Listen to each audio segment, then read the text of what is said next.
দিয়েছে, যা খুশি করে আর কি বলা যাবে। কলেজে ক্লাস হচ্ছে এই সাবজেক্ট গুলোর? হ্যাঁ হচ্ছে। মুখস্থ সাবজেক্ট, কিন্তু ইকোনমিক্স আর ম্যানেজমেন্টে তোদের যেমন এন্টারপ্রেনারশিপ বা স্টার্ট আপে কোনো অঙ্ক নেই, বাট ইকোনমিক্স আর ম্যানেজমেন্টে কিন্তু অঙ্ক আছে। ইকোনমিক্স আর ম্যানেজমেন্টে কিন্তু অঙ্ক আছে, ঠিক আছে। কালকে তোদের যারা সিভিলের আছিস, কালকে তোদের যে ম্যারাথন ক্লাসটা আছে না, ওটা একটু তাড়াতাড়ি নেবো। আহ, সন্ধ্যের দিকে নেবো, ঠিক আছে, মানে সকাল তাড়াতাড়ি নিয়ে নেবো একটু। আমি জানিয়ে দেবো কখন হবে। তুই তো কলেজ ছুটি আছে। তুমি বেলার দিকেও নিতে পারো, সকালের দিকে। হুম। না তোমার অফিস আছে। অফিস আছে, ওই সকালের দিকে নেবো, বা 3 ঘন্টা নেবো ক্লাসটা, তো একটু টাইমটা স্লটটা ঠিক করে নেবো। ম্যারাথন আছে কালকে। আজকে বেশিক্ষণ তুমি লাগবে না, হোয়াটসঅ্যাপ দেখে আধা আমাকে ঘন্টা থেকে পিডিএফ 40 মিনিট পাঠিয়েছি। লাগবে আজকে। আজকে 1.5খানা চ্যাপ্টার কমপ্লিট করে দেবো। ও নোটস দাদা রেডি বলছি হয়ে গেলে আর হোয়াটসঅ্যাপ খুব দেখো। কিছু লাগে না। হ্যাঁ বল। পরের দিন একটু হোয়াটসঅ্যাপ টাইম দেখো লাগবে। হ্যাঁ দেখলাম হোয়াটসঅ্যাপ হোয়াটসঅ্যাপ থেকে। দেখো একটা পিডিএফ পাঠিয়েছি। হ্যাঁ দেখেছি, ওটা অ্যাকর্ডিং টু সিলেবাস নয়, আমি একটা বানিয়েছি ওটা অ্যাকর্ডিং টু সিলেবাস। ওটা থেকেই পড়াবো। আমি দেখেছি ওটা না না সিলেবাস। এইমাত্র পাঠালাম। আমি দেখেছি, তুই এর আগেও পাঠিয়েছিলিস ওই সেমটাই। তুই এর আগে ও পাঠিয়েছিস, তুই আচ্ছা। ভুলে গেছিস। দাঁড়া, ইউটিউব থেকে কতজন সব জায়গায় স্ট্রিমিং হচ্ছে এটা।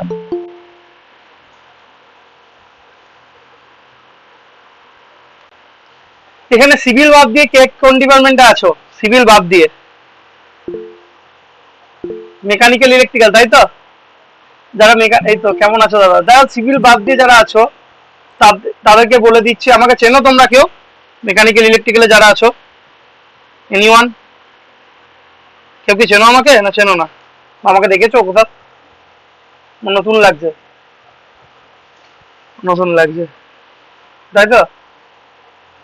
না স্যার। কে বললো না স্যার? আমি স্যার রাজদীপ সরকার। রাজদীপ, তুমি কি কোন ডিপার্টমেন্ট রাজদীপ তোমার? ইলেকট্রিক্যাল। কি করেছো না তুমি আমাকে তাহলে? বললেন স্যার? কি করে চেনো আমাকে? না স্যার চিনি না আপনাকে। সে তো বললাম চেনো না, ওটাই তো বলছি। না চেনারই কথা।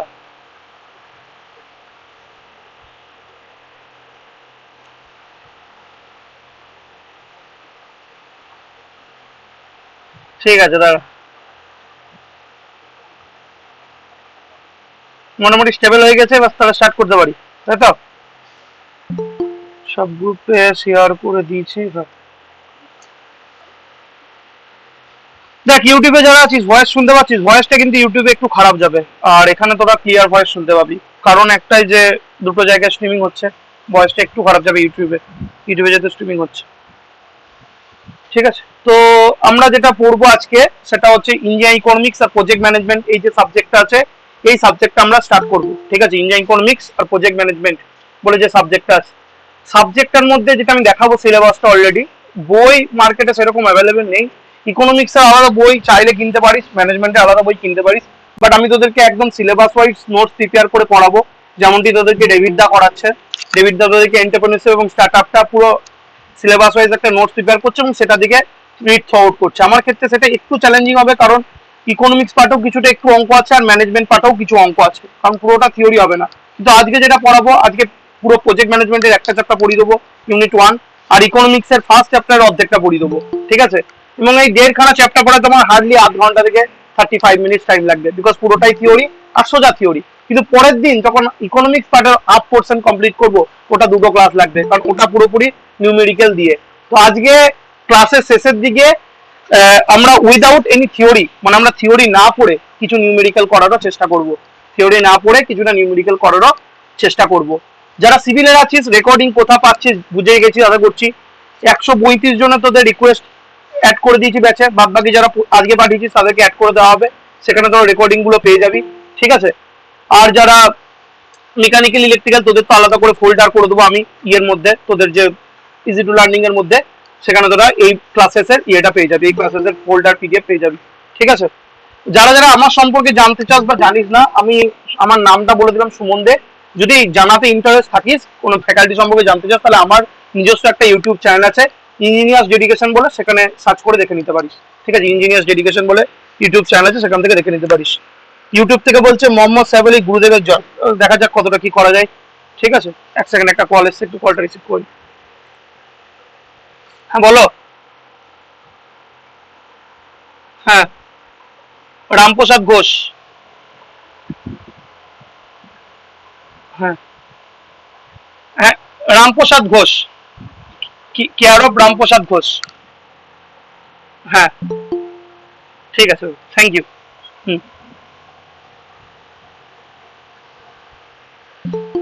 ঠিক আছে, চলো মোর জয়েন করে গেছে আমাকে। কারো কোনো কোয়েশ্চেন আছে তো জিজ্ঞেস করে নাও, তাহলে আমরা স্টার্ট করবো। হ্যালো দাদা, হ্যাঁ দাদা বলো। বলছিলাম যে এটাতে কোনটাতে বেশি জোর দিব, থিওরি না নিউমেরিক্যালে? থিওরিটা প্রথমে ভালো করে করবি, কারণ থিওরিটিক্যাল সাবজেক্ট। তারপর নিউমেরিক্যালে প্রচুর আমি নিউমেরিক্যাল করে দেবো, ওর বাইরে কোনো নিউমেরিক্যাল যাবে না। আমি প্রচুর, আমি দেখ আমাদের যখন এই সাবজেক্টটা ছিল না, এই যে ডেভিড দা যেটা পড়াচ্ছে এন্টারপ্রেনারশিপ স্টার্টআপ, এটা ছিল যদিও। বিল্ডিং সার্ভিসেস আর এন্টারপ্রেনারশিপ ডেভেলপমেন্ট বলে একটা সাবজেক্ট ছিল, সেটা কিন্তু অনেকটা ছিল। কিন্তু এই সাবজেক্টটা প্রথম ইন্ডিয়া ইকোনমিক্স আর প্রজেক্ট ম্যানেজমেন্ট। তো প্রথম তো ইকোনমিক্সে তো কিছু অঙ্ক থাকবেই ধরে রাখ, আর ম্যানেজমেন্ট পার্টেও সিপিএম পার্ট থেকে কিছু না কিছু নিউমেরিক্যাল থাকবে। তো প্রথমে থিওরি, মানে ধরে রাখ কোশ্চেন যদি হয় 60 থেকে 65% কোশ্চেনের মধ্যে থিওরি দেখতে পাবি, 30 থেকে 35% নিউমেরিক্যাল দেখতে পাবি। নিউমেরিক্যাল কিছু কিছু স্লট আছে সেই জায়গা থেকেই দেখতে পাবি, আর কোনো জায়গা থেকে নিউমেরিক্যাল দেখতে পাবি না। ঠিক আছে, প্রথম বছর যেমন তোদের ওই আগের সেমিস্টারটা হলো, তোদের আগের সেমিস্টার যেটা ওই কি ছিল না সাবজেক্টটা, যেটা পুরো মডেল কোশ্চেন পরীক্ষা এলো দুটো সাবজেক্টের। সেফটি সেফটি সেফটির তো 3টে মডেল কোশ্চেন দিয়েছিলাম, তার মধ্যে একটা চলে এসেছিল পরীক্ষাতে। তো এরকমও চেষ্টা করা হবে যে মডেল কোশ্চেন জোগাড় করার, কারণ খুব কম কলেজ থেকে মডেল কোশ্চেন যাবে। ঠিক আছে, তো তোরা চেষ্টা করবি যেখান থেকে যা মডেল কোশ্চেন পাচ্ছিস আমাকে সেন্ড করা, যেটা আগের বার তোরা করেছিলিস। ঠিক আছে, তাহলে কিন্তু কমন পেয়ে যাবি, এরকম ব্যাপার। যেমন বিল্ডিং সার্ভিসেস এর মেইনটেনেন্স যেটা এসেছিল সেটাই চলে এসেছে অ্যাজ ইট ইজ। তো প্রথম বছর কম মডেল কোশ্চেন যাবে। জেনারেলি তোরা যদি ওই টপিক গুলো আছে যেগুলো আমাদের সিলেবাসের টপিক, সেগুলো যদি কভার করে যাস তাহলে ফুললি কমন পেয়ে যাবি। ঠিক আছে, তাহলে এটা কিন্তু ফুললি কমন পেয়ে যাবি। তাহলে দাদা, হ্যাঁ বলো দাদা। বলছিলাম যে অঙ্কগুলো কি একদম ডাইরেক্ট নাম্বার থাকবে না কিছুটা থিওরি পোর্শন কিছুটা ইয়ে? হ্যাঁ, অঙ্কগুলো ডাইরেক্ট অত 8 নম্বরে থাকবে না, তোদের যা প্যাটার্ন, তোদের প্যাটার্নটা কিন্তু এই সাবজেক্টের জন্য আলাদা। আমি দেখিয়ে দেবো তোদের এই মানে সাবজেক্টের জন্য আগে প্যাটার্নটা কি। ছিল যে 5টা 8-এর জন্য ছিল, এটা 8টা 5টা থাকবে। 8টা 5 থাকবে, তো অঙ্ক একদম পুরো 5 নম্বর ছাকা থাকবে। ঠিক আছে, অঙ্ক আজকে করাবো একটা উইদাউট থিওরি, মানে থিওরি না জেনে কি কোনো অঙ্ক করতে হয় আজকে শেখাবো। ঠিক আছে, একটা অঙ্ক করাবো আজকে শেষের দিকে ইকোনমিক্স পার্টে। ঠিক আছে, ম্যানেজমেন্ট পার্টের অঙ্ক করতে গেলে প্রথমে থিওরিটা পড়তে হবে, কিন্তু ইকোনমিক্স পার্টের যদি অঙ্ক করতে হয় তাহলে থিওরি না পড়লে হবে। তো অঙ্ক করাবো আজকে। ঠিক আছে, তো চলো তাহলে স্টার্ট করছি আজকে ক্লাস। আর আদার্স কারো কোনো বক্তব্য থাকলে বলে নাও, আদার্স কারো কোনো বক্তব্য থাকলে বলে নাও। কারো কোনো বক্তব্য নেই তো? ঠিক আছে চলো। দাদা বলছি যে হ্যাঁ বলো। তুমি যেটা পড়াচ্ছ সেটা ঠিক মিনে পেয়ে না যাবে না, তা? এই যে আমি বলেছি তোদের দুটো সাবজেক্ট আমি দেখিয়ে দিচ্ছি তোদেরকে।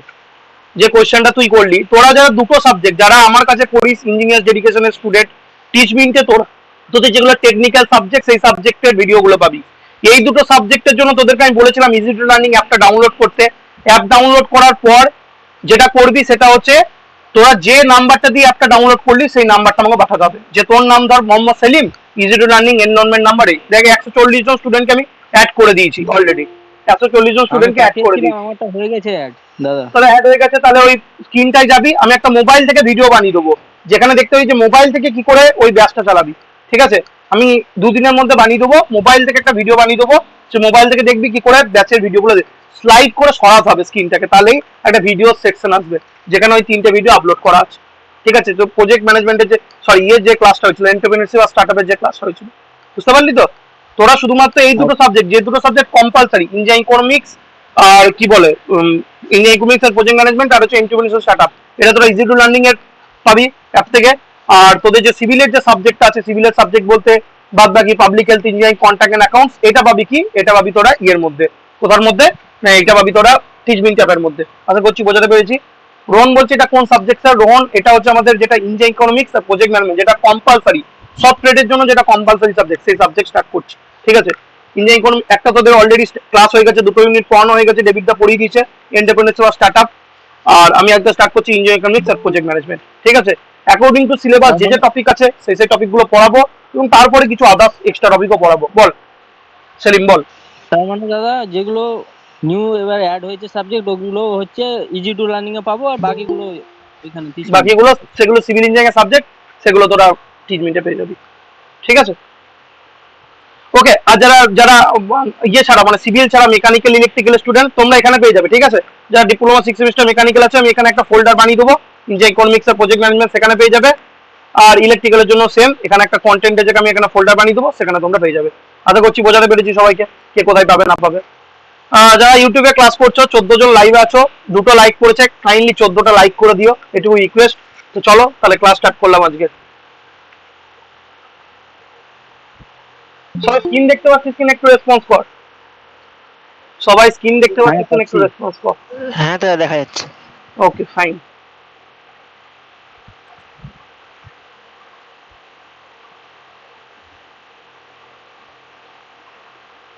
তাহলে আমি তোদের সিলেবাসটা প্রথমে দেখাই নোটসের আগে।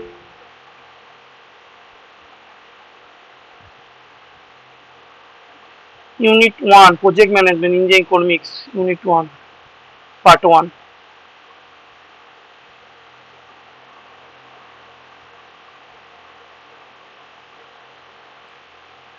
দেখ প্যাটার্নটা কি হবে সেটাকে বুঝে নে।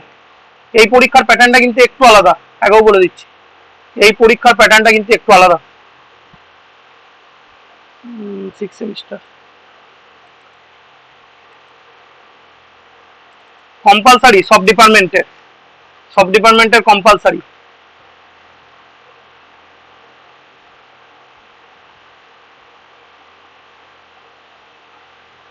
দেখো দেখো তোমাদের এখানে দুটো সাবজেক্ট পড়তে হবে। ঠিক আছে, একটা হচ্ছে ইকোনমিক্স আর একটা ম্যানেজমেন্ট।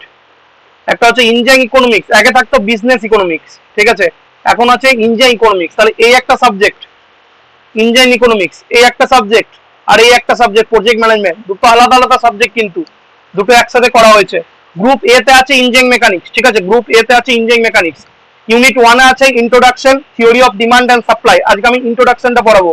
আজকে আমি কি পড়াবো না, ইন্ট্রোডাকশনটা পড়াবো। ঠিক আছে, 1.1, 1.2 আর 1.3 পড়াবো। কোথা থেকে না, যেটা হচ্ছে আমাদের ইকোনমিক্স পার্ট থেকে। ঠিক আছে, আর এইটা নেক্সট দিন পড়াবো 1.4, 5 আর 6। এটা দুদিন লাগবে টাইম, এটা অনেকটা বড় এবং এখান থেকে ভালো রকম নিউমেরিক্যাল প্রবলেম আসে। ঠিক আছে, ইউনিট 2 তে আছে theory of production and cost. এখান থেকেও কিন্তু ছোটখাটো নিউমেরিক্যাল প্রবলেম দেখা যায়। Theory of production and cost থেকেও কিন্তু ছোটখাটো নিউমেরিক্যাল প্রবলেম থাকে। এই ইউনিট 2 এর এই যে পার্টটা আছে 1.4, 1.5, 1.6, এখান থেকে তো নিউমেরিক্যাল প্রবলেম থাকবেই। ইউনিট 2 থেকেও কিন্তু ছোটখাটো নিউমেরিক্যাল প্রবলেম দেখতে পাবে তোমরা, যেগুলো আমি তোমাদের করিয়ে দেবো। আর ইউনিট 3 তে আছে কি না, ইউনিট 3 তে আছে different types of market and role and command. এটা পুরোপুরি থিওরিটিক্যাল পার্ট। আমি লিখে দিচ্ছি কোনটা নিউমেরিক্যাল প্লাস থিওরিটিক্যাল। এই যে প্রথম চ্যাপ্টারটা আছে সেটা theory plus numerical. TH dot বলতে theory plus numerical, theory dot numerical. 2 number যে চ্যাপ্টারটা আছে সেটা পুরোপুরি থিওরি, অনেকটা বেশি থিওরি, নিউমেরিক্যাল একটু কম। 1 নম্বর চ্যাপ্টারে অনেকটাই নিউমেরিক্যাল আছে, 1 নম্বর চ্যাপ্টারে একটু টাইমও লাগবে। এটা থিওরি প্লাস নিউমেরিক্যাল। ঠিক আছে, নেক্সট যে চ্যাপ্টারটা আছে শিবম কেসরি বলছে পাবলিক হেলথ ইঞ্জিনিয়ারিং এ কি আর ডেমো ক্লাস আসবে না? পাবলিক হেলথ ইঞ্জিনিয়ারিং এর আর ডেমো ক্লাস আসবে না, demo ended for public health engineering. সব সাবজেক্টের একটা করে ক্লাস ডেমো দিয়ে দিচ্ছি। 6 সেমিস্টারে কটা থিওরি পেপার অলরেডি বলে দেওয়া হয়েছে, ডেসক্রিপশন বক্সে লিংক আছে, দেখে নাও ভিডিওতে। Unit 3 different types of market and role of government. ঠিক আছে, এইটা থেকে পুরোপুরি থিওরি। ঠিক আছে, এখানে কোনো নিউমেরিক্যালের গল্প নাই। ঠিক আছে, এটা গেল আমার কি ইকোনমিক্স এর পুরো সাবজেক্টটা। ম্যাক্সিমাম আমাদের 6 থেকে 7টা ক্লাস লাগবে, তাহলেই শেষ সিলেবাসটা। 6টা থেকে 7টা, তাহলেই কিন্তু সিলেবাস শেষ। আজকে এই চ্যাপ্টারটা পুরোপুরি পড়িয়ে দেবো, ইউনিট 1। ঠিক আছে, খুব সোজা চ্যাপ্টার, কিচ্ছু নেই। Definition and classification of project, importance of project management, project life cycle. এই তিনটের মধ্যে একটা কোশ্চেন চলে এসেছে পরীক্ষাতে। আমি বলবো এই যে প্রজেক্ট লাইফ সাইকেল তোদের পরীক্ষায় চলে এসেছে, প্রজেক্ট লাইফ সাইকেল তোদের পরীক্ষায় চলে এসেছে। ঠিক আছে, খুব ইম্পর্টেন্ট। ঠিক আছে, তারপর হচ্ছে unit 2 feasibility and analysis of project.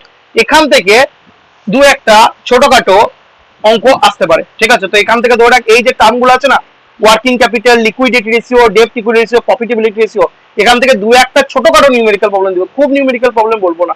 সেখানে ম্যাক্সিমাম থিওরি ধরতে পারিস, আর কিছু খুচখাচ 1-2টো নিউমেরিক্যাল আসতে পারে। যেটা আসবে সেটা করিয়ে দেবো। আর ইউনিট 3 যেটা হচ্ছে প্রজেক্ট অ্যাডমিনিস্ট্রেশন, এখান থেকে নিউমেরিক্যাল প্রবলেম আসবে। এই যে পার্ট লেখা আছে, সিপিএম লেখা আছে, গ্যান চার্ট লেখা আছে, এগুলো থেকে নিউমেরিক্যাল প্রবলেম আসে। ঠিক আছে, এটা ধরে রাখ বেশিরভাগটাই নিউমেরিক্যাল। তার জন্য নিউমেরিক্যাল প্লাস থিওরি লিখলাম, এটার জন্য লিখলাম নিউমেরিক্যাল প্লাস থিওরি। এটা পুরোটাই নিউমেরিক্যাল বলতে পারি, যেখান থেকে ভালো করে নিউমেরিক্যাল করতে হবে, তার সাথে থিওরি প্র্যাকটিস করতে হবে। এখান থেকে খুব মানে নতুন সিলেবাস, খুব কঠিন সিলেবাস বলবো না, সহজ সিলেবাস, কিন্তু নতুন মার্কেটে, তার জন্য চাপ সবার জন্যই। ঠিক আছে, আমাদেরকেও পড়ে পড়াতে হচ্ছে, এরকম ব্যাপার। ঠিক আছে, মানে আমি পড়েছি বিজনেস ইকোনমিক্স পড়েছিলাম সেকেন্ড সেমিস্টারে, প্রজেক্ট ম্যানেজমেন্ট আমাদের সিভিলে ছিল, তার জন্য আমার কাছে নতুন লাগছে না, কিন্তু যারা নতুন তাদের কাছে নতুন লাগবে, এটা হচ্ছে ব্যাপারটা। দেখ এখানে কোশ্চেন প্যাটার্নটা দেখ, এখানে কোশ্চেন প্যাটার্ন বলছে 60 মার্কসের কোশ্চেন হবে, objective type question, MCQ, fill in the blanks, very short answer question, 1 marks each, at least 5 question from each unit, total marks হচ্ছে 20।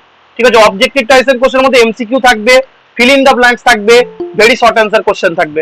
ঠিক আছে, এটা বলে দিয়েছে কিন্তু, তাহলে এইগুলো থাকবে, কিন্তু এমসিকিউ থাকবে, ফিল ইন দ্য ব্ল্যাঙ্কসও থাকবে, ভেরি শর্ট আনসার কোশ্চেন থাকবে, টোটালটা মিলিয়ে কিন্তু 20 হবে। ঠিক আছে, সেই টোটালটা মিলিয়ে কিন্তু 20 হবে। এরকম ব্যাপার নেই, এরকম ব্যাপার নেই যে কি, এরকম ব্যাপার নেই যে পুরোটাই আমার এমসিকিউ দিয়ে দিল, তো এমসিকিউ থাকবে, ফিল ইন দ্য ব্ল্যাঙ্কসও থাকবে, আর ভেরি শর্ট আনসার কোশ্চেনও থাকবে, 1 মার্ক ইচ নিয়ে টোটাল কত হবে? টোটাল হচ্ছে আমার 20 মার্কস হবে, এবং প্রত্যেকটা ইউনিট থেকে 5টা করে কোশ্চেন দেওয়া বলেছে, প্রত্যেকটা ইউনিট। তাহলে ধরতে পারিস এই যে ইউনিট 1 এখান থেকে 5টা, ইউনিট 2 5টা, ইউনিট 3 থেকে 5টা, এখান থেকে আবার ইউনিট 1 2 3, তাহলে টোটাল 30টা কোশ্চেন দেওয়ার কথা, 20টা করতে হবে হিসাব মতো, যদি এই প্যাটার্নটা ফলো করে। দেখ লেখা আছে at least 5 question from each unit, 6টা ইউনিট টোটাল, ইকোনমিক্স এর 3টে ইউনিট, প্রজেক্ট ম্যানেজমেন্ট 3টে ইউনিট, 6টা ইউনিট 30টা দেওয়ার কথা, 20টা করতে হবে, যেটা অনেকটাই সহজ হওয়ার কথা। ঠিক আছে, তারপরে এটা আমি অলরেডি ডিসকাস করেছি, তবু যারা নতুন তাদের জন্য বলে দিচ্ছি, সিভিলের যারা তারা জানিস অলরেডি, বলে দিয়েছিলাম, যেখানে আমি সিলেবাস ডিসকাশন করিয়েছি। ঠিক আছে, আর সাবজেক্টিভ কোশ্চেনে কি বলেছে দেখ, 8 question to be answered taking at least 3 from each group.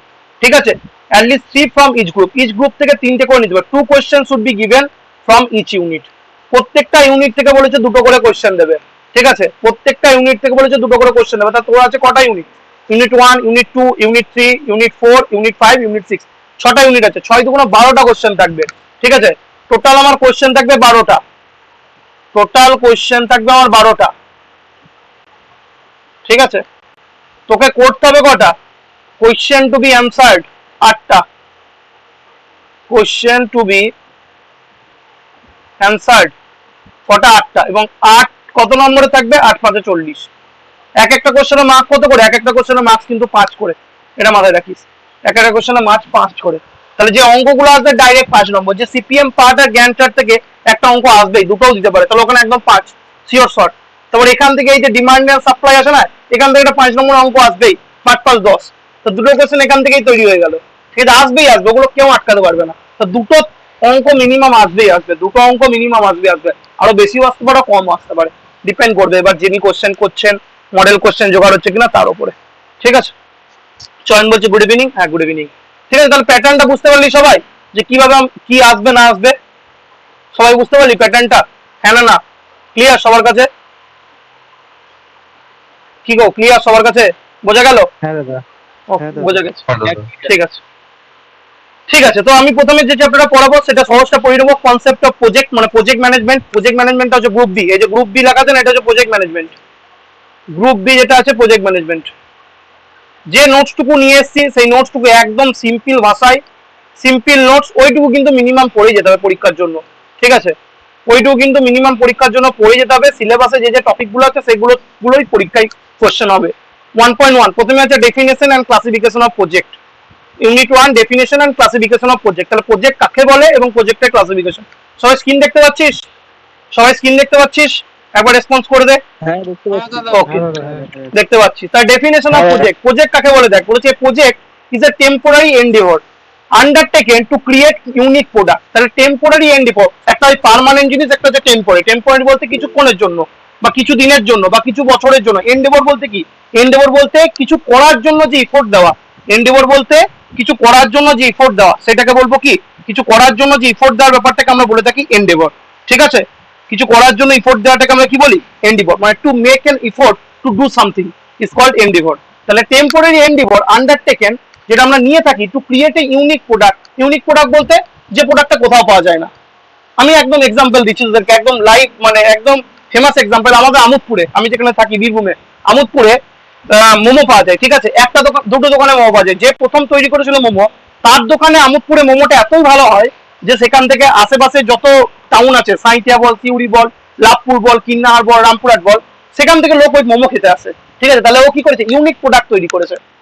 Unique বলতে কি, যেটা আর কোথাও পাওয়া যাবে না, অনন্য, একটাই হবে যেটা, সেটাকে বলে ইউনিক প্রোডাক্ট। তাহলে প্রজেক্ট হচ্ছে কি, প্রজেক্ট হলো একটা টেম্পোরারি এন্ডিভর, মানে আমি কিছু করার চেষ্টা করছি two create a unique product, একটা কি নতুন কোনো প্রোডাক্ট তৈরি করা, অথবা নতুন একটা সার্ভিস দেওয়া, অথবা একটা নতুন রেজাল্ট দেওয়া, ঠিক আছে? সেটাকে আমি বলি প্রজেক্ট। এবার প্রজেক্টকে আমি কি দিয়ে ক্যারেক্টারাইজ করতে পারি? একটা ছেলেকে বা একটা মেয়েকে কি করে ক্যারেক্টারাইজ করিস? যে ছেলে হলে কি হবে, ছেলে হলে ছোট চুল হবে, তারপর কি হবে, ছেলে হলে নাক চোখের গঠন একরকম, মেয়ে হলে নাক চোখের গঠন একরকম। সেরকম একটা প্রজেক্টকে আমি কি করে ক্যারেক্টারাইজ করব? একটা প্রজেক্টকে আমি যেভাবে ক্যারেক্টারাইজ করতে পারি সেগুলো হলো স্পেসিফিক অবজেক্টিভ। একটা প্রজেক্টের একটা নিশ্চয়ই কারণ থাকবে যে আমি কি করব। অবজেক্টিভ বলতে আমার লক্ষ্য। 2 নম্বর হচ্ছে ডিফাইন স্কোপ, প্রজেক্টটা করার পরে আমার কি, আমার এমটা কি হবে, প্রজেক্টটা করলে আমার কি ফল হবে সেটা। আর লিমিটেড রিসোর্সেস, একটা প্রজেক্ট যখন করব আমার রিসোর্সেস থাকতে হবে। রিসোর্সেস বলতে কি কি থাকলে আমি প্রজেক্টটা কমপ্লিট করতে পারবো। 3টে রিসোর্স সবসময় লাগে, একটা হচ্ছে ম্যান, ম্যাটেরিয়াল আর লেবার, এটাকে বলি লিমিটেড রিসোর্সেস। তাহলে প্রজেক্টের সময় কি আমার মানে হিউজ সোর্সেস সবসময় থাকবে না, লিমিটেড রিসোর্সেস থাকবে, including time, money and people, যেটা বললাম লেবার ম্যান, লেবার, টাইম। তাহলে টাইম, মানি আর পিপল, টাইম বলতে সময়, মানি বলতে টাকা, অ্যান্ড পিপল, ঠিক আছে? তাহলে প্রজেক্ট বলতে কি না, প্রজেক্ট বলতে এমন একটা ইফোর্ট, যে ইফোর্টটা দিয়ে আমি কোনো ইউনিক প্রোডাক্ট বা ইউনিক সার্ভিস বা ইউনিক রেজাল্ট ক্রিয়েট করতে পারি। এবং প্রজেক্টকে আমি কি দিয়ে বিচার করব না, তার অবজেক্টিভ মানে তার লক্ষ্য, তার স্কোপ, সেটা করলে আমি কি পাবো, তার যে রিসোর্সেস বলতে টাইম, মানি, পিপল, সেটাকে লাগিয়ে আমি কোনো একটা প্রজেক্টকে কি করতে পারবো, প্রজেক্টকে গুণাবলীকে বোঝাতে পারবো। এটা গেল প্রজেক্টের ডেফিনেশন। প্রজেক্টের ডেফিনেশন আশা করছি ক্লিয়ার। এইটুকু 2 লাইন লিখতে পারবি তো প্রজেক্টের ডেফিনেশন, লিখতে পারবি না? এটুকু মুখস্থ হবে তো? অবশ্যই মুখস্থ হবে, এর থেকে সহজ আর ডেফিনেশন হয় না। প্রজেক্টের ডেফিনেশন এইটুকু, ঠিক আছে? এবার প্রজেক্টকে আমার ক্লাসিফিকেশন অফ প্রজেক্ট, তোদের সিলেবাসেই ছিল ক্লাসিফিকেশন অফ প্রজেক্ট। প্রজেক্টকে কত ভাগে ভাগ করা যায়? প্রজেক্টকে ডিফারেন্ট ভাবে ভাগ করা যায়। Project can be classified based on the several criteria including, 1 নম্বর হচ্ছে size and complexity. Size and complexity বলতে, সাইজ বলতে কি, ইয়েটা মানে কতটা বড় বা কতটা ছোট, ঠিক আছে?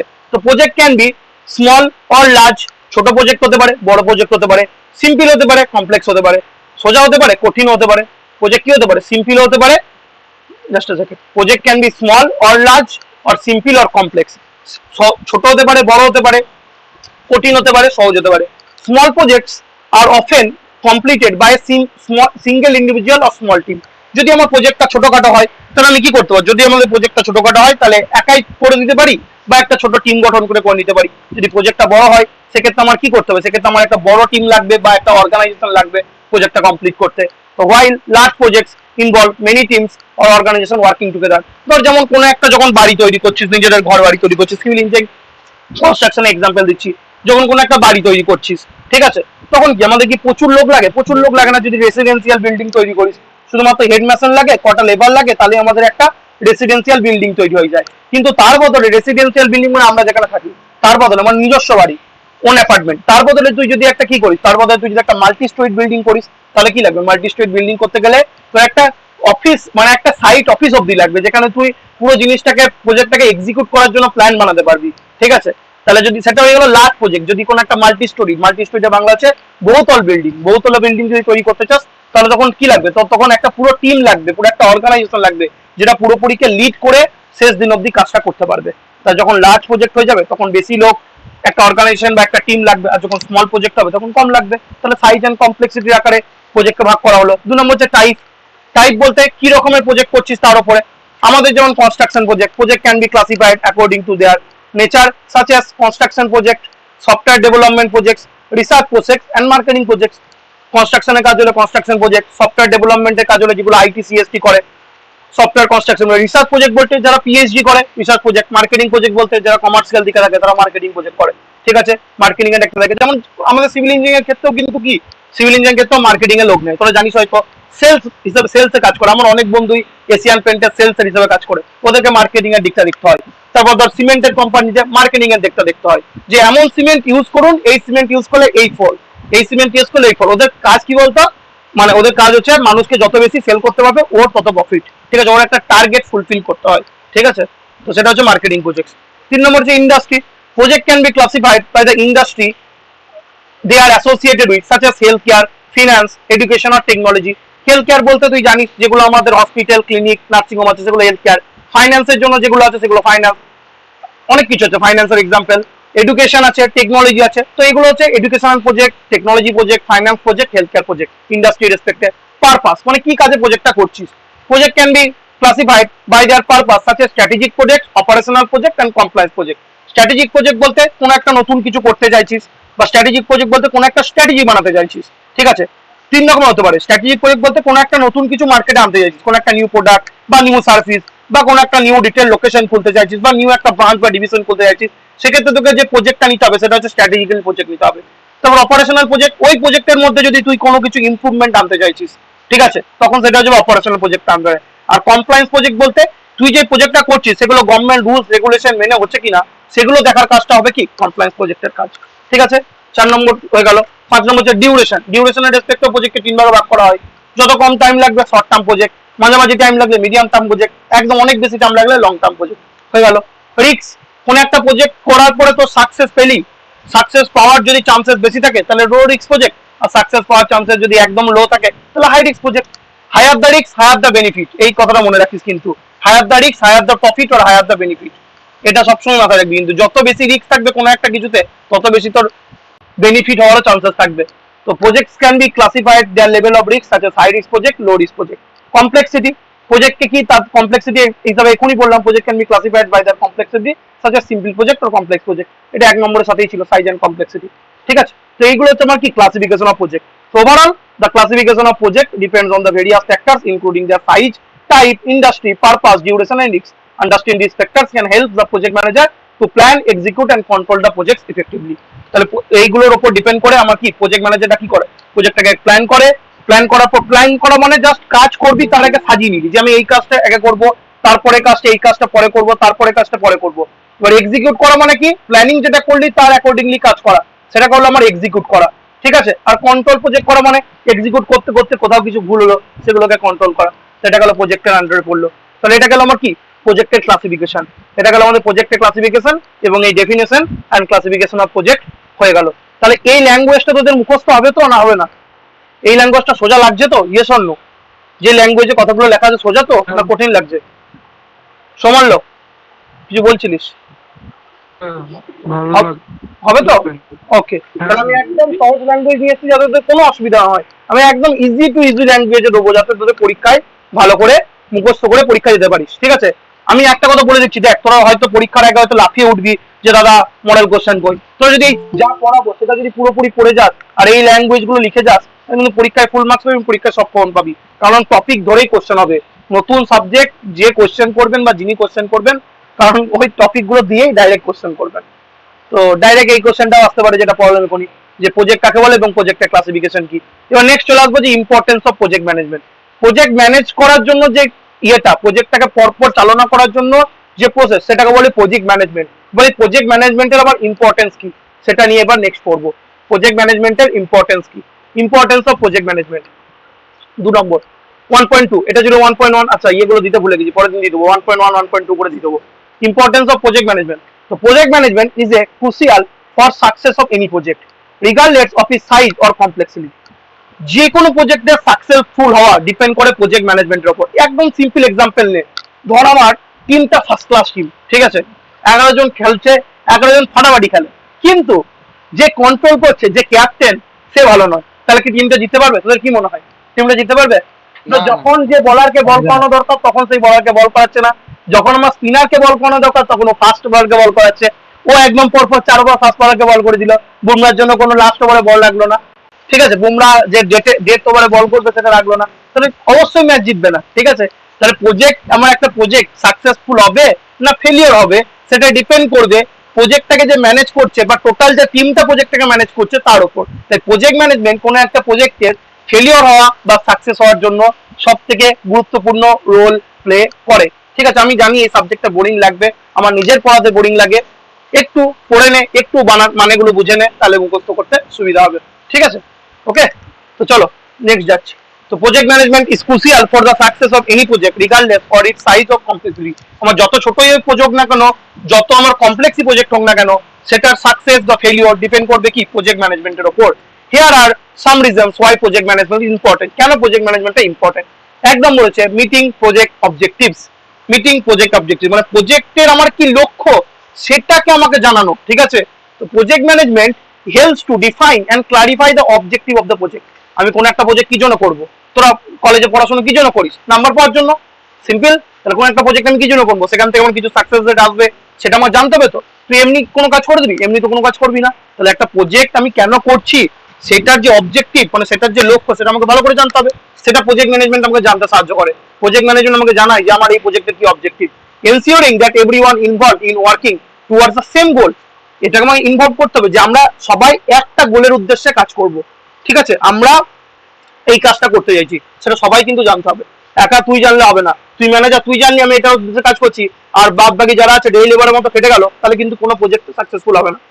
যারা ওয়ার্কার আছে, যারা ম্যানেজার আছে, তাদেরকে সেম লেভেলে জানতে হবে যে আমরা কি উদ্দেশ্যে কাজ করছি, তবেই কিন্তু আমার প্রজেক্টটা সাকসেসফুল হবে। সেটাই লেখা আছে, a clear understanding of the objectives helps to ensure that the project is completed on time within budget and to the required quality standard. যদি আমরা এটা জেনে থাকি তাহলে যদি আমরা এটা জেনে থাকি যে আমাদের লক্ষ্যটা কি, তাহলে আমরা প্রজেক্টটা অন টাইম মানে উইদিন টাইম শেষ করতে পারবো, উইদিন বাজেট মানে যতটা আমাদের টাকার মধ্যে আছে সেই টাকার মধ্যে শেষ করতে পারবো। আর আমি যে স্ট্যান্ডার্ড বা যে কোয়ালিটি চাইছি সেই কোয়ালিটিটাও মেনটেন করতে পারবো। তাহলে এটা তখনই করতে পারবো যখন আমি প্রজেক্টের অবজেক্টিভ জানতে পারবো, এবং সেটা শুধুমাত্র আমি নয়, সেটা আমার টোটাল যারা এমপ্লয়ি আছে একটা প্রজেক্টের মধ্যে তারা যখন জানতে পারবে, তখনই প্রজেক্টটা যে এম সেটা ফুলফিল হবে। ঠিক আছে, কোয়ালিটি স্ট্যান্ডার্ডও দিতে পারবে, উইদিন বাজেটও হবে, এবং আমার উইদিন টাইমও হবে। তাহলে 1 নম্বর। 2 নম্বর যেটা আছে, ম্যানেজিং রিসোর্সেস ইফেক্টিভলি। রিসোর্সেস বলতে আমি বললাম ম্যান, ম্যাটেরিয়াল আর লেবার। ম্যান, ম্যাটেরিয়াল আর লেবার, এটা হচ্ছে রিসোর্সেস। ঠিক আছে, তো রিসোর্সের মধ্যে যেটা পড়ে আর মানি, সরি লেবারের মধ্যে ম্যানটা পড়ে যাচ্ছে। ম্যান, ম্যাটেরিয়াল আর হচ্ছে মানি। ঠিক আছে, এই তিনটা হচ্ছে রিসোর্সেস। রিসোর্সেস বলতে একটা প্রজেক্ট করতে গেলে তো মানুষ লাগবে, কিছু টাকা পয়সাও লাগবে, আর কিছু ইকুইপমেন্ট লাগবে। তো সেইটাকে আমার ঠিকঠাক ভাবে আইডেন্টিফাই করে কাজে লাগানো, সেটা হচ্ছে ম্যানেজিং রিসোর্সেস ইফেক্টিভলি। ওই যে বললাম টিমের যদি আমার যে টিমে যে 11 জন প্লেয়ার খেলছে, 11 জনের ডিফারেন্ট রোল আছে, তো ওই ডিফারেন্ট রোলকে ডিফারেন্ট টাইমে কাজে লাগানোটাই হচ্ছে কি রিসোর্সেসকে ইফেক্টিভলি কাজে লাগানো। ঠিক আছে, তো সেটাই বলা হচ্ছে যে project management involves identifying the necessary resources required to complete the project, such as personnel বলতে যেটা বলছিলাম ম্যান বা লেবার, ইকুইপমেন্ট বলতে ম্যাটেরিয়াল বা যেগুলো দিয়ে আমি কাজ করব।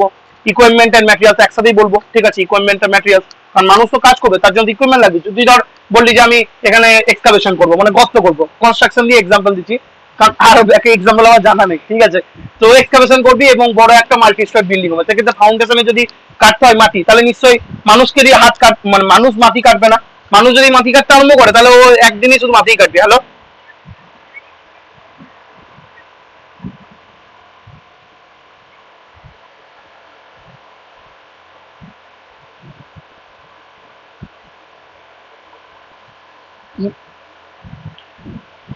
7 করার পর পেমেন্টে রিসিভ।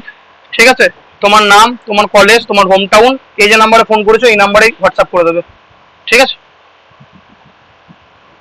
তোমার college, home town, diploma 4th semester, new admission, আর পেমেন্টের রিসিপ্টটা এই নাম্বারে হোয়াটসঅ্যাপ করে দেবে। ঠিক আছে,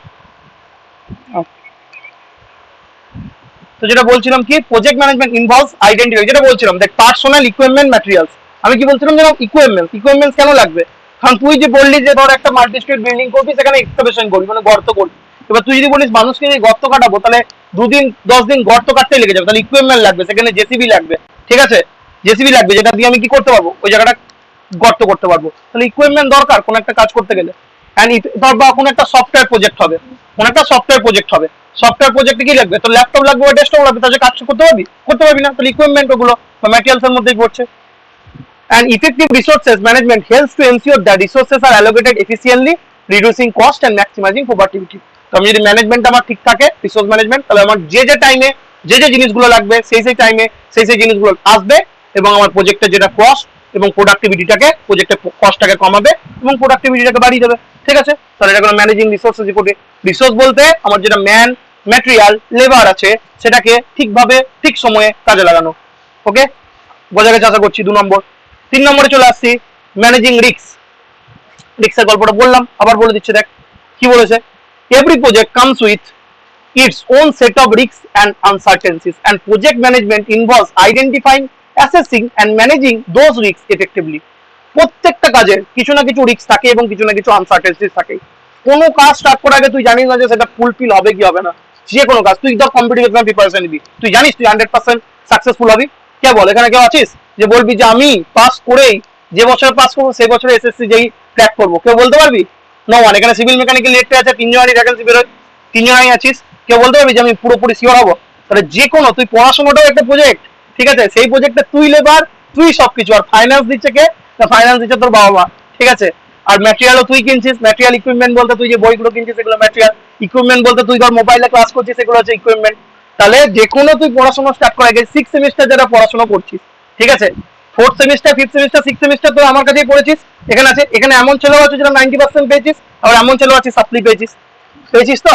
তাহলে তুই যে, তোর কাছে রিসোর্সেস সেমই ছিল, যে 90% পেয়েছে তোদের কাছ থেকেই পেয়েছে, তার কাছেও রিসোর্সেস সেম ছিল, আমি পড়েছি তোদেরকে, তা দুজন সেম রিসোর্সেস পেয়েছিস কিন্তু রেজাল্টটা আলাদা আলাদা হয়েছে, ঠিক আছে। তা ডিপেন্ড করেছে তোর কোয়ালিটির ওপর, কেমন ভাবে তুই ম্যানেজ করেছিস জিনিসটাকে তার উপরে। তো এক্ষেত্রেও তাই, তাহলে যে কোনো কাজে নামবি, সব কাজে কিন্তু একটা রিস্ক থাকবে। সেই রিস্কটাকে তুই যতটা ভাবে আইডেন্টিফাই করতে হবে, যেমন ধর আমি বলেছিলাম প্রথম দিন থেকে যে হাইড্রোলিক্স এই সাবজেক্টটা নিউমেরিক্যাল সাবজেক্ট, অঙ্ক করে যেতে হবে, তাহলে আইডেন্টিফাই করে নিই যে হাইড্রোলিক্সের রিস্ক আছে, হাইড্রোলিক্সের রিস্ক আছে, তাহলে আমাকে অঙ্ক করে যেতে হবে, অঙ্ক না করে গেলে ফেল করবো। থিওরি অফ স্ট্রাকচার রিস্ক আছে, অঙ্ক আছে, পড়ে যেতে হবে, নিউমেরিক্যাল না হলে ফেল করবো। যেমন এই সাবজেক্টটা ইঞ্জিনিয়ারিং ইকোনমিক্স, প্রজেক্ট ম্যানেজমেন্ট বা এন্টারপ্রেনারশিপ স্টার্টআপ, রিস্ক নাই। কেন রিস্ক নাই দাদা? কারণ এন্টারপ্রেনারশিপ স্টার্টআপের থিওরি আছে, চোথা করে নিয়ে যাবে, পাস করে যাবি, কিন্তু চোথাটাও লিখে আসতে হবে, সেটাও রিস্ক, ঠিক আছে।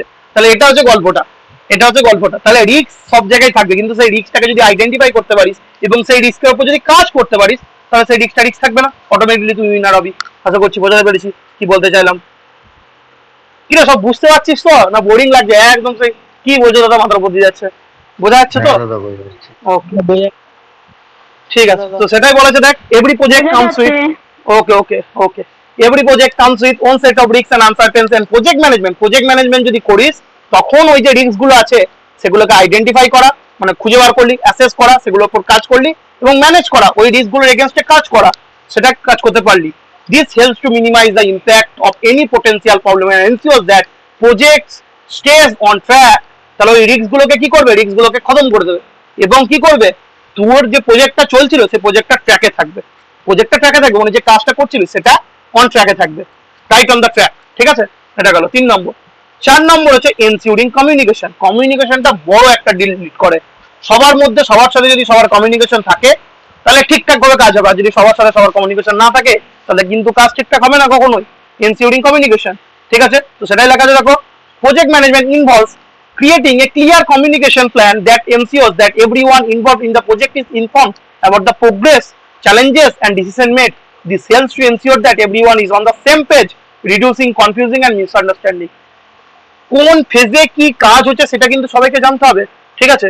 আমার প্রজেক্টে যতগুলো লোক আছে সবাইকে জানতে হবে যে আমার কি কাজ চলছে কি না চলছে, তাহলে প্রত্যেকটা কাজ ঠিকঠাক টাইমে হবে, এবং ঠিকঠাক টাইমে যদি হয় তবেই আমার কাজটা একদম টাইমলি ফিনিশড হবে এবং কোনো কনফিউজিং ফিস হবে না, সবাই একটা উদ্দেশ্যেই কাজ করবে। তাহলে কমিউনিকেশন একটা বড় ডিল, ম্যানেজারের সাথে ওয়ার্কারের, ওয়ার্কারের সাথে লেবারের, যেমন জুনিয়র ইঞ্জিনিয়ার সাথে যদি আমার অ্যাসিস্ট্যান্ট ইঞ্জিনিয়ারের যদি কমিউনিকেশন থাকে তাহলে যে কোনো একটা প্রজেক্ট এফিসিয়েন্টলি শেষ হবে।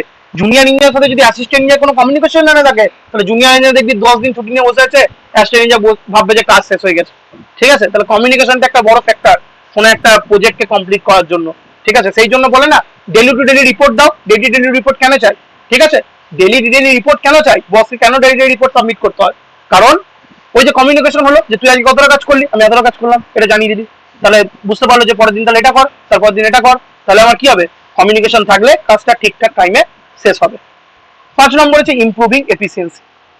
এফিসিয়েন্সির বাংলা অর্থ জানিস তোরা, কর্মদক্ষতা, ঠিক আছে। তো দেখ কি লেখা আছে, effective project management involves defining and refining process that can improve efficiency and productivity. This helps to reduce waste, reduce cost and improve overall project outcomes. আমি যদি ঠিকঠাক প্রজেক্ট ম্যানেজমেন্ট করি তাহলে আমার যেটা ম্যান ম্যাটেরিয়াল আছে বা লেবার আছে সেটা দিয়ে আমার অল্প জিনিস থাকলেও আমি বেশি কাজ করতে পারবো, ঠিক আছে। আমার যদি এফিসিয়েন্সিটাকে আমি ইমপ্রুভ করি বা আমি যদি প্রজেক্ট ম্যানেজমেন্টটা আমি ঠিকঠাক করি, ঠিক আছে। আমি ধর আমি কথার মানে আমি যদি এখন বলে দিই বিরাট কোহলিকে বললাম না তোমাকে 4 ওভার বল করতে হবে, কি হবে বল, খেলার গল্প কি হবে? বিরাট কোহলিকে যদি 4 ওভার বল করতে বলা হয়, পারবে বিরাট কোহলি? পারবে না, নিশ্চয় মার্কে ঝুলে যাবে তাকে। হ্যালো, জাস্ট আ সেকেন্ড,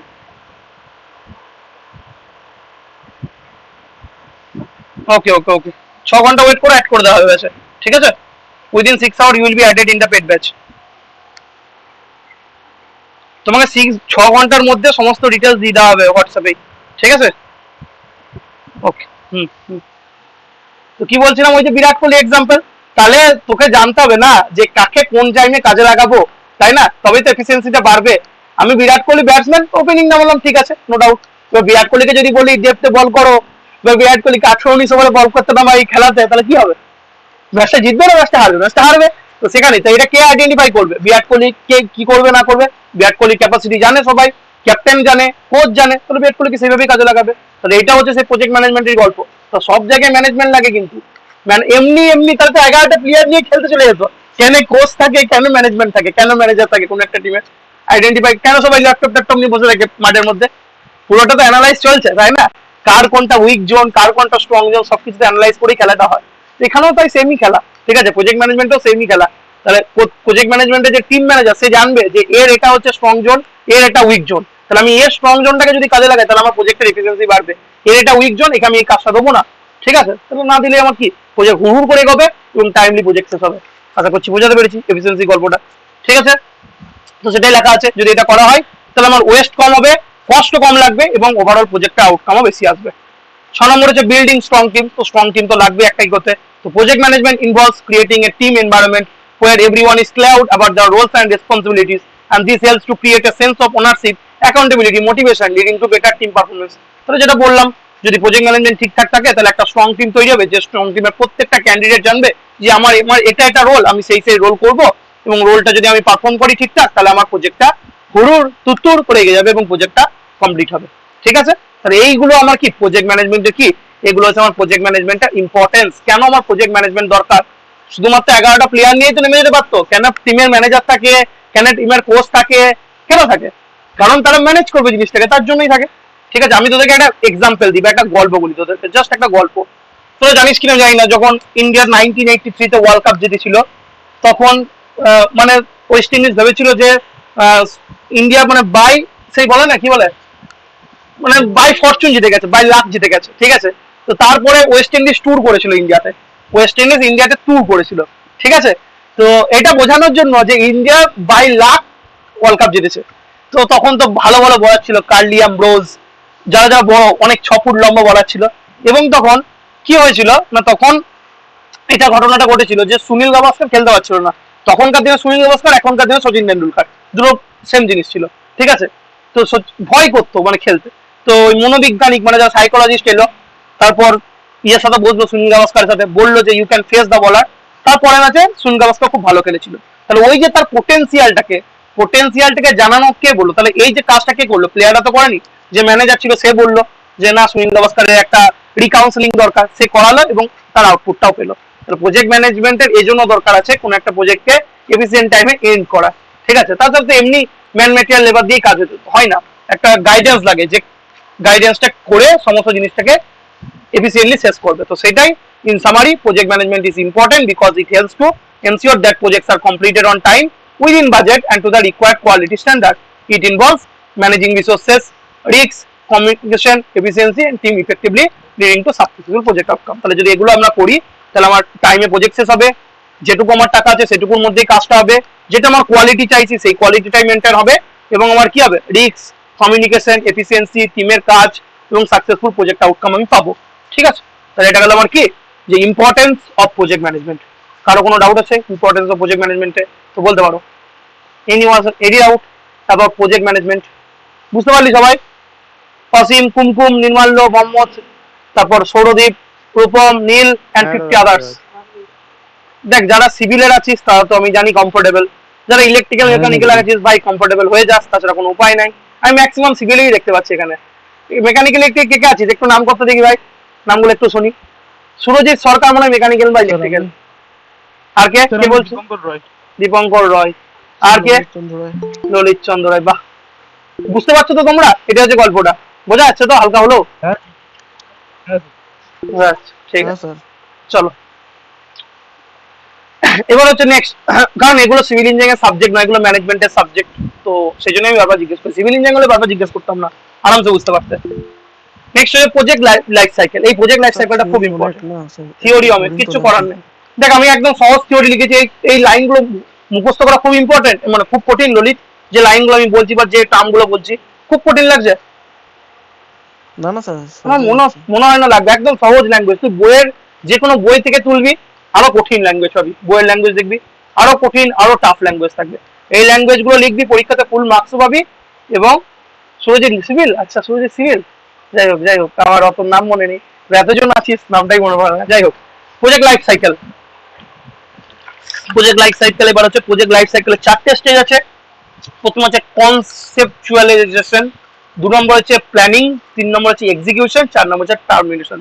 তাহলে কনসেপ্টটা তৈরি করা হচ্ছে কনসেপচুয়ালাইজেশন, 2 নম্বর হচ্ছে প্ল্যানিং, 3 নম্বর হচ্ছে এক্সিকিউশন, 4 নম্বর হচ্ছে টার্মিনেশন। এই প্রজেক্ট লাইফ সাইকেলটা খুব important. Right, short note on project life cycle আসতে পারে পরীক্ষায়।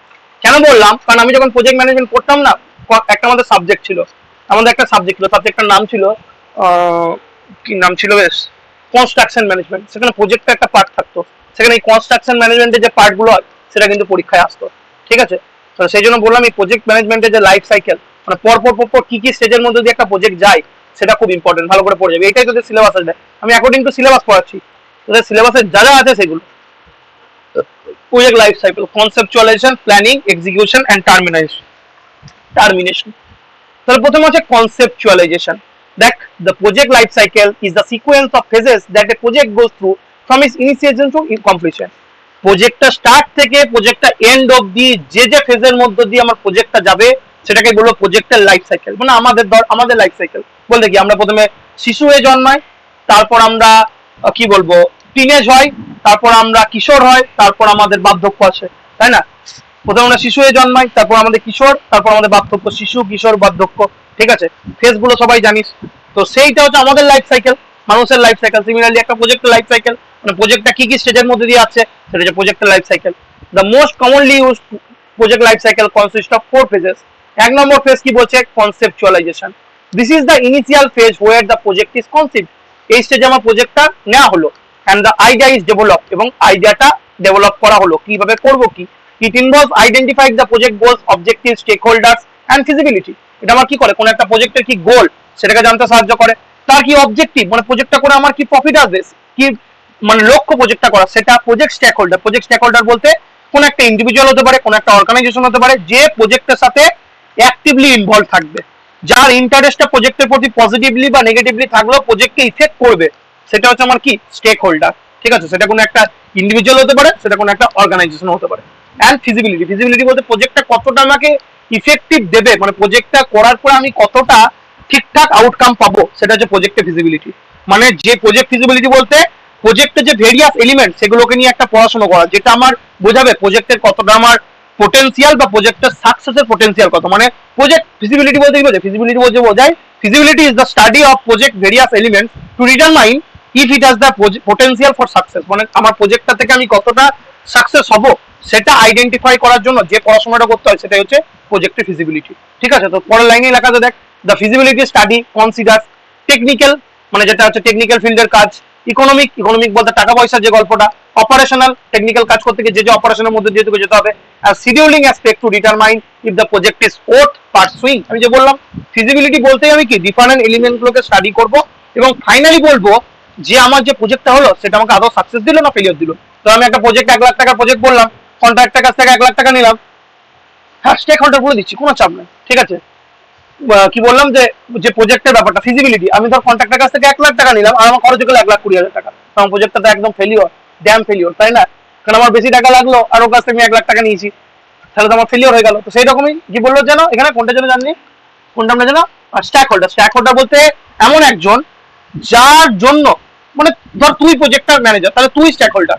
ঠিক আছে, স্ট্যাক হোল্ডার বলতে একটা গ্রুপ অফ টিম হতে পারে, একটা ইন্ডিভিজুয়াল হতে পারে, যার জন্য আমার কি প্রজেক্টটার সাথে যে হাইলি ভাবে অ্যাক্টিভ থাকবে, যে প্রজেক্টের সাথে involve, individuals or organization who are actively involve in the project or whose interest may be positively or negatively affect the result of project execution. মানে যারা কাজটা করছে কোনো একটা প্রজেক্টের জন্য তারাই হচ্ছে স্টেক হোল্ডার। ঠিক আছে, তারাই হচ্ছে স্টেক হোল্ডার। একজন করলে তুই যেমন তুই যদি কোনো একটা পরীক্ষার প্রিপারেশন নিস, ধর তুই গেট পরীক্ষা দিবি, তাহলে গেট পরীক্ষা তোর কাছে যদি প্রজেক্ট হয় তাহলে গেটের স্টেক হোল্ডার তুই, কারণ তোর পড়াশোনা কতটা করছিস তার উপরে তো সাকসেস রেটটা ডিপেন্ড করছে। গেট পরীক্ষার জন্য স্টেক হোল্ডার তুই। বা কোনো একটা কোম্পানির হয়ে যখন কাজ করছিস, কোনো কোম্পানি একটা সার্টেন প্রজেক্ট আছে, তখন তুই ওই প্রজেক্টের আন্ডারে যে কটা প্লেয়ার কাজ করছিস বা যে কটা টিম মেম্বার কাজ করছিস সেই টিম মেম্বার হয়ে গেল কি শেক হোল্ডার। ধর কথার মানে চেন্নাই সুপার কিংস কে প্লেয়ার যখন নামছে 11 জন প্লেয়ার হচ্ছে চেন্নাই সুপার কিংস এর স্টেক হোল্ডার। ওদের পারফরমেন্সের উপর ডিপেন্ড করবে সেদিন চেন্নাই সুপার কিংস জিতবে না হারবে। ঠিক আছে, আইপিএল চলছে তাই খেলার এক্সাম্পল দিচ্ছি। ওকে, আশা করছি বোঝা গেছে। বোঝা গেছে না বোঝা যায়নি গো বাবুরা? কে জিজ্ঞেস করলে? সৌরদীপ বোঝা গেছে বাবু? তুমি তো সিভিলের প্ল্যানিং, ঠিক আছে। প্ল্যানিং 2 নম্বর হচ্ছে planning. This phase involves defining the scope of project, creating a work breakdown structure and developing a detailed project plan, identifying the necessary resources required to complete the project. This phase also involves setting up project controls to monitor manage the project throughout the life cycle. তাহলে এই cycle এইটা হচ্ছে সবথেকে important. Planning করছিস মানে তুই যে কাজটা করবি তার আগে যদি যে প্ল্যান করে আমি এই দিন এই করবো, তারপর দিন এটা করবো, তারপর দিন এটা করবো, তারপর দিন এটা করবো, তারপর দিন এটা করবো, তাহলে আমার সিলেবাস এই যে প্ল্যানিংটা করলি, ঠিক আছে। তাহলে প্ল্যানিংটা যেটা করলি, ধর তুই তোর ধর 20 তারিখে পরীক্ষা আছে, পরের মাসে 20 তারিখে পরীক্ষা, তাহলে তুই নিশ্চয় প্ল্যান করবি যে 10 তারিখ থেকে আমি পড়া স্টার্ট করবো, 10 তারিখে এটা পড়বো, 11 তারিখে এটা পড়বো, 12 তারিখে এটা পড়বো, 4 তারিখে এটা পড়বো, 15 তারিখে এটা, 20 তারিখে আমার শেষ। এটা তখনই সম্ভব হবে যখন তুই কোনো কারোর আন্ডারে কাজ করছিস। তুই যে নিজের জন্য করিস তাহলে ওই পড়াটা কখনোই হবে না। হয় কি, অনেকে তো অনেক প্ল্যান করে আছে। আমি নিজের খাতা খুলে দেখেছি, আমি নিজে মানে আমার একাডেমিক সাকসেসফুল অনেক বেশি, ঠিক আছে, একাডেমিক্সের দিক থেকে, কিন্তু আমি নিজে লিখে রাখতাম যে আমি আজকে এটা করবো, পরের দিন এটা করবো, তারপরের দিন এটা করবো, কিন্তু সেটা হয়ে উঠতো না। সবার হয়েছে তো এটা? হ্যাঁ না বল? সবাই তো অনেক রুটিন বানাস, আমি কালকে এটা পড়বো, তারপর দিন এটা পড়বো, তারপরের দিন এটা পড়বো, তারপর দিন হয় ফুলফিল করতে পারিস? সবাই করতে পারিস? করতে পারিস না। কিন্তু যখন কারোর আন্ডারে করবি, ধর আমি আজকে বললাম যে আমি আজকে ডেভিড দার আন্ডারে বা ডেভিড দাকে বললাম, ডেভিড দা একটা দায়িত্ব নিয়েছে, আমি একটা রেসপন্সিবিলিটি, আমরা অ্যাজ এ টিম কাজ করছি। এবার যদি ডেভিড দা যদি ক্লাস না নেয় তাহলে আমার হালকা হলেও খারাপ লাগবে। আমি যদি ক্লাস না নিই তাহলে ডেভিড দা হালকা হলেও কাটবে। দুজন দুজনকে পুশ করতে চাইছি, কিন্তু দুজন ডেভিড দা 2টো চ্যাপ্টার কমপ্লিট হয়ে গেছে তাহলে আমাকে টানতে হবে, আমি আমাকে পুশ করছি। আমার আজকে ক্লাসটা নেওয়া একদম ইচ্ছা ছিল না, চ্যাপ্টারটা দেখে আমার একটু, আমি মনের কথা বলছি, আমার ক্লাসটা নেওয়ার কোনো রকম ইচ্ছে ছিল না। আমি 5:30 অব্দি ভেবেছি যে ক্লাসটা তাহলে দেরি করে নেবো, দেরি করে নেবো।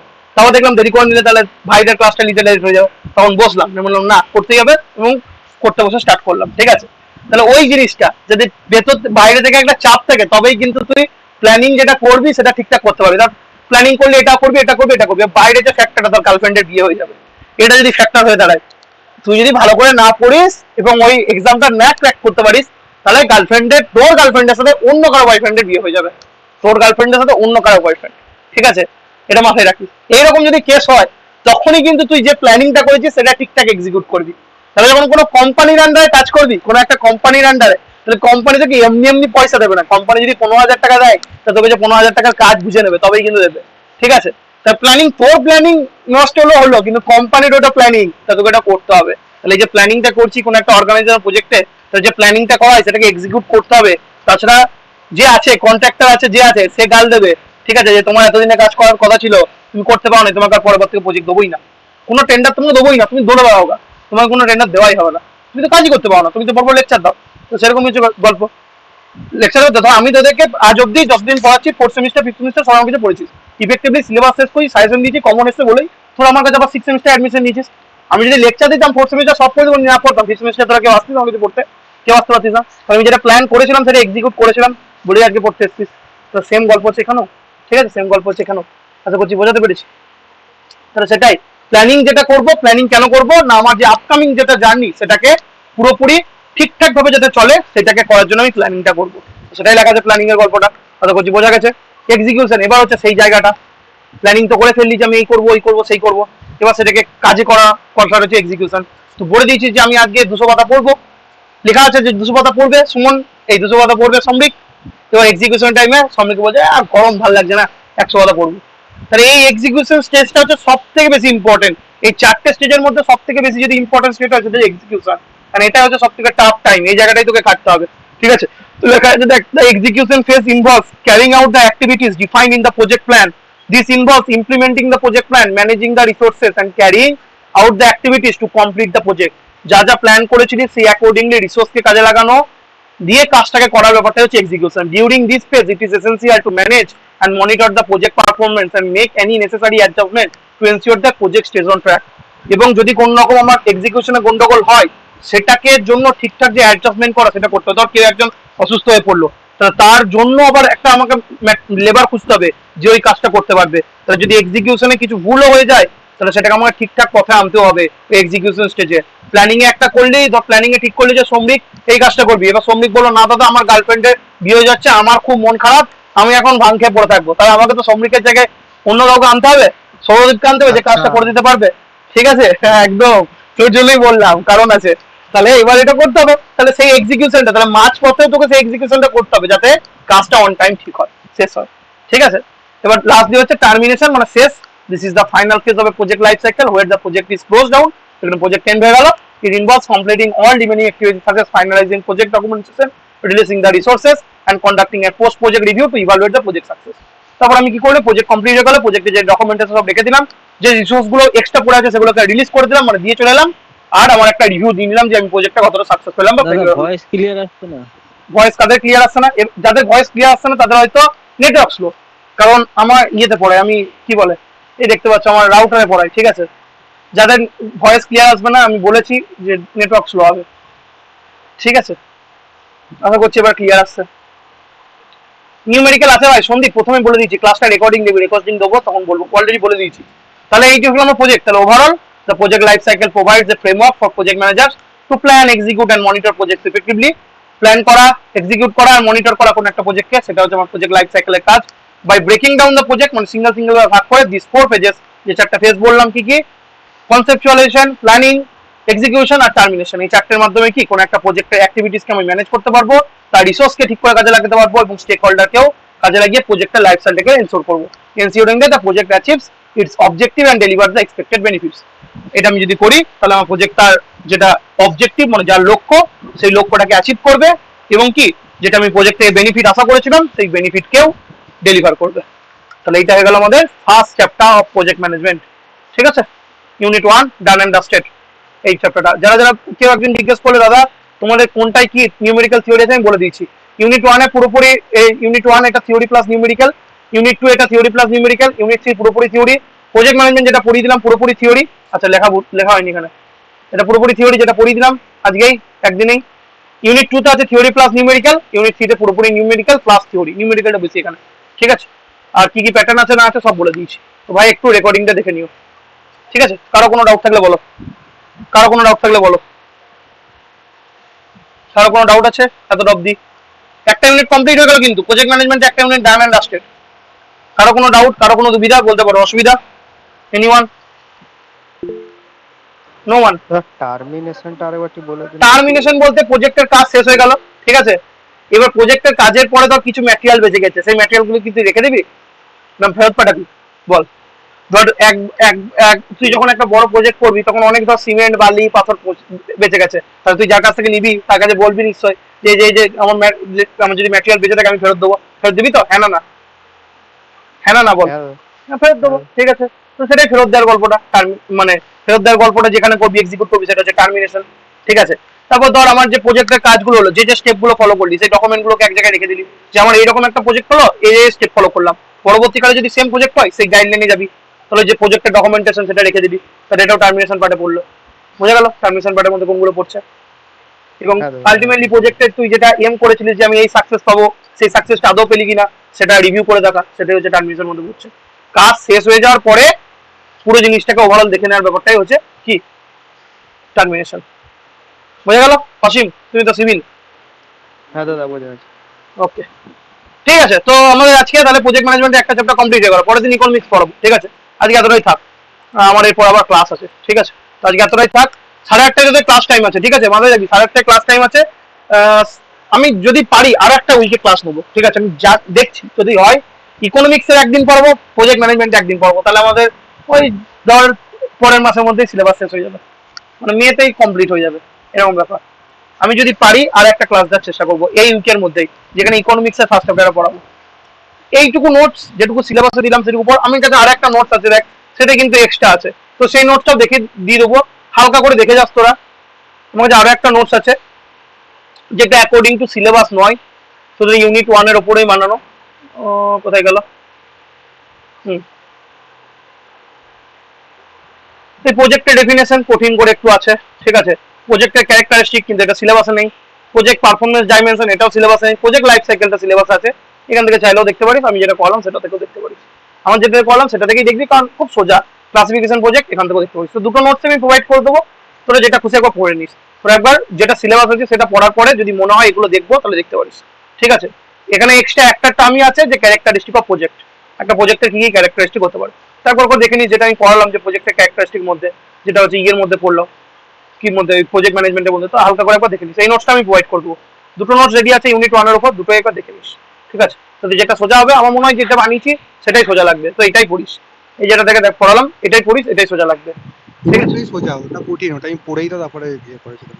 ওটা এটাই কঠিন সোজা না করে দিই। সমরিক, ওটা কঠিন না? হ্যাঁ হ্যাঁ কঠিন। ওটাই বললাম, তো আমি যেটা পড়লাম সেটা দেখেই পড়িস। এবার দিয়েছিল আমি তোমাকে পাঠিয়ে দিয়েছিলাম। বললাম তো তোকে, তোকে আমি বললাম কিংসুক দা বলছে নো ডাউট। ওকে চলো। सर ये नोट হ্যাঁ कुमकुम कथा काटছে कुमकुम जरा आप ये नोट्स कहाँ पे सेंड करेंगे, मतलब कैसे हमको What's- मिलेगा? व्हाट्सएप ग्रुप में तुमको ये नोट मिल जाएगा तुमको इसका, ठीक है। तुम जो व्हाट्सएप ग्रुप पे तुमको मैं ऐड के करा हो वो व्हाट्सएप ग्रुप पे तुमको मिल जाएगा। দেখ আমি নোটস ভিডিওর গল্পটা একবার বলে দিচ্ছি, যারা ইলেকট্রিক্যাল মেকানিক্যাল আছিস তোদের তো এখানে আমি অ্যাড করে দেবো। ইলেকট্রিক্যাল মেকানিক্যাল যারা ইজি টু লার্নিং এ পড়িস তোদের এখানে ব্যাচের মধ্যে অ্যাড হয়ে যাবে। যারা সিভিলের আছিস তোরা যে এখানে ক্লাস করিস টিজমিন্টের এখানে ফোল্ডার করে দিয়েছি, ঠিক আছে। টিজমিন্টের এখানে ফোল্ডার করে দিয়েছি আচ্ছা 6 সেমিস্টার ডিসি 2023। এই যে স্টাডি ম্যাটেরিয়াল সেকশন আছে দেখ, এন্টারপ্রেনারশিপ স্টার্টআপের দুটো নোটস দেওয়া হয়েছে, 3 নম্বর নোটসটা এখনো দেওয়া হয়নি, দিয়ে দেবো, ঠিক আছে। এখানে নোটসটা পাবি, এখানে একটা আলাদা ফোল্ডার হয়ে যাবে প্রজেক্ট ম্যানেজ এই সাবজেক্টটা, এখানে ফোল্ডার নোটসটা হয়ে যাবে। হোয়াটসঅ্যাপ গ্রুপে আছিস হোয়াটসঅ্যাপ গ্রুপে পেয়ে যাবি, ঠিক আছে। আচ্ছা এখানে নোটস গুলো আছে কুমকুম, এতদিনের নোটস গুলো ক্লাসের নোটস গুলো, এই ক্লাসের নোটস একটা ক্লাস হয়েছে এখানে আছে, নোটস গুলো খুলে দেখিয়ে দিচ্ছি। যা নতুন জয়েন করেছে এখানে নোটসটা পেয়ে যাবি, ঠিক আছে। নোটস গুলো এখানেও পেয়ে যাবি, হোয়াটসঅ্যাপ গ্রুপেও পেয়ে যাবি। আর এর ক্লাসটা তোরা পাবি কোথায়? ইজি টু লার্নিং এ। যারা যারা আমাকে রিকোয়েস্ট পাঠিয়েছিলিস সেই ব্যাচের সেকশনে, যারা যারা অ্যাপটা ইনস্টল করে আমাকে এনরোল নাম্বারটা পাঠিয়েছিস 140 জনকে অ্যাড করা হয়ে গেছে, আর 60 জনের মতো পড়ে আছিস। যারা যারা পাঠিয়েছিস আজ রাতের মধ্যে অ্যাড করে দেবো, এবং এখান থেকে কি করে ভিডিও দেখবি সেটাও বলে দেবো, ঠিক আছে। এখান থেকে কি করে ভিডিও দেখবি সেটাও বলে দেবো, আশা করছি বোঝাতে পেরেছি। যাতে ভিডিওগুলো ডিপ্লোমা সিস্টেম স্টার্টআপ এটা দাদা পড়াচ্ছে, এন্টারপ্রেনারশিপ স্টার্টআপ দেখ 3টে ক্লাস হয়েছে, 3টে ভিডিও আছে। আমি একটা কথা বলে দিই, এই ভিডিও দেখার জন্য মোবাইলে কিন্তু কোনো রকম স্ক্রিন রেকর্ডার অ্যাপ থাকলে চলবে না। মোবাইলে যদি কোনো স্ক্রিন রেকর্ডার অ্যাপ থাকে তাহলে ভিডিও চলবে না, কিন্তু আমি আগেই জানিয়েছিলাম। মোবাইলে যদি স্ক্রিন রেকর্ডার অ্যাপ থাকে সেটাকে ডিলিট করিস, তবে কিন্তু ভিডিও চলবে। ইনবিল যদি থাকে তাহলে চলবে, আলাদা করে ডাউনলোড করলে চলবে না, ঠিক আছে। তাহলে এই গেল 3টে ক্লাস যেটা হয়েছে স্টার্টআপের। আর এখানে তোদের আমি এটা দিয়ে দেবো, যে প্রজেক্ট ম্যানেজমেন্ট বলে লেখা আছে এখানে আমি দিয়ে দেবো প্রজেক্ট ম্যানেজমেন্টের ভিডিওটা। স্যার আমাদের গ্রুপেও পাঠিয়ে দিন ওটা। হ্যাঁ তোমাদের গ্রুপে যে আমি নাই পাবো, PDF তোমাদের গ্রুপে যে আমি নেই বাবা, আমি ডেভিডটাকে দিয়ে দেবো, ডেভিডটা তোমাদেরকে সেন্ড করে দেবে। তোমাদের আমি অ্যাপে আপলোড করে দেবো, ঠিক আছে। তোমাদেরটা আমি ডেভিডটাকে সেন্ড করে দেবো, ঠিক আছে। ডেভিডটা তোমাদেরকে পাঠিয়ে দেবে, বুঝতে পারলে। আর আমাকে যদি গ্রুপে অ্যাড করে দিতে পারে হোয়াটসঅ্যাপ, তাহলে আমি হোয়াটসঅ্যাপ গ্রুপেই দিয়ে দেবো। আমাকে তো অ্যাড করে নে বাবু, আমি ডেভিডটাকে দিয়ে দেবো, ডেভিড স্যারকে বলেন একটু। ঠিক আছে। আমি অ্যাপে দিয়ে দিচ্ছি, ডেভিডটাকেও দিয়ে দিচ্ছি, তোমাদেরকে দিয়ে দেবে ডেভিডটা। ওকে, ফ্রেশ নোট দিয়ে দেবে যেটা করে প্রিন্ট আউট করে তোমরা পড়াশোনা করতে পারবে। চলো। মোবাইল থেকে স্যার একদমই অসুবিধা হয়। হ্যাঁ মোবাইল থেকে তো অবশ্যই আছে। আমি আমার পেড ব্যাচের স্টুডেন্টকে ওরা যতই ওটাকে রিসেল করুক যা করবে করুক আমি নোটস দিই। এবার তোদেরকে আমি ক্লিয়ার ইনস্ট্রাকশনও দেওয়া আছে, যারা নোট বাইরে বার করি তাদেরকে আমি বাইরে বার করে দেবো। যাই হোক, ঠিক আছে চলো। Thank you for attending live classes. আশা করছি একটা চ্যাপ্টার কমপ্লিট হলো, বোঝা গেছে। এবার সেটাকে রেডি করে নাও। Good night. আমি চেষ্টা করবো আরো একটা ইকোনমিক্সের ক্লাস নেওয়ার এই উইকে, যদি না হয় তাহলে একদিনই হবে। সিলেবাস অন টাইম শেষ হয়ে যাবে, এটা আমার রেসপন্সিবিলিটি, ঠিক আছে। চলো গুড নাইট সবাইকে। আর ইউটিউবে যারা আছিস কেউ কিছু বলবি বল, কোনো বক্তব্য? ইউটিউবে যারা আছিস তারা ক্লাসটাকে একটু লাইক করে দিস এবং বন্ধুদের সাথে শেয়ার করে দিস। তোদের কোনো বক্তব্য আছে আর বল, নাহলে এন্ড করে দেবো ক্লাসটা। কারো কোনো বক্তব্য আছে? 40 স্টুডেন্টস, কোনো বক্তব্য নেই তো? ঠিক আছে চল, গুড নাইট সবাইকে। Good night. Good night, good night. Good night sir. হ্যাঁ গুড নাইট, গুড নাইট সবাইকে, গুড নাইট।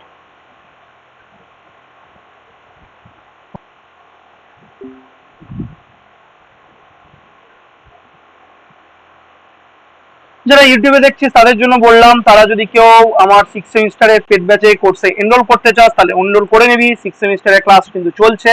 999 টাকা তো ফুল কোর্স পেয়ে যাবি। একটা কথা বলে রাখি, এই 999 টাকা বাঁচাতে গিয়ে যদি একবার কোনো কিছুতে একটা সাপ্লি পেয়ে যাস তাহলে লাইফে দুঃখ করার কোনো চান্স থাকবে না।